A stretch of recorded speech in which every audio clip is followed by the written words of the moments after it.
Depending on the character's roles, some liberties to keep the plot moving are unrealistic. What I'm focused on is learned behavior, something you see over time.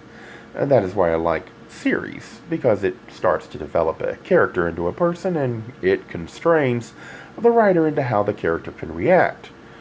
If you violate the spirit of the character, then you soon will find interest in the books will disappear.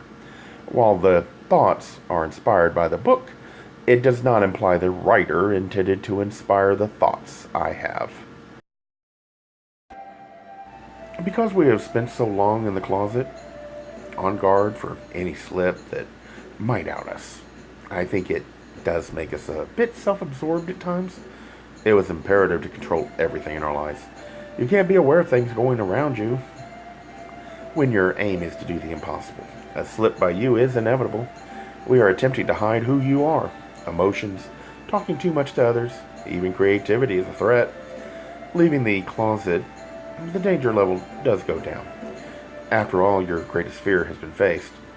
Still, this is learned behavior, and when you have new fears of rejection from a lover, boss, friends, for you, sharing your honest feelings, personal views that seem or is assumed at odds with the observations you have seen from watching them, this learned behavior to shut down or answer the way we think they will find acceptable will kick in, often without you being aware of it. The problem with that, you will often be around more than one person. This could make you seem hypocritical or lacking a core belief system. Some will get disgusted, having never met the real you, because you didn't allow them to meet that person. This is not meant to blame. You did what you felt was best. You can't change the past, but you can learn from it. Realize the only person you can change is yourself. Those that are young are at the mercy of parents, and not all are going to be understanding. But as an adult in a relationship, I find it is best to risk losing the friendship. Be honest, even if you fear they will run.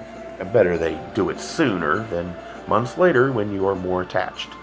Don't overload them with information, but if a topic comes up that you find yourself worried to express, it might be a good idea to ask, is this a real possible outcome or just in my head? Then ask how fundamental that thought is to your belief system. Likely, if it is a fear to mention it, it is a belief you feel is fundamental to your identity.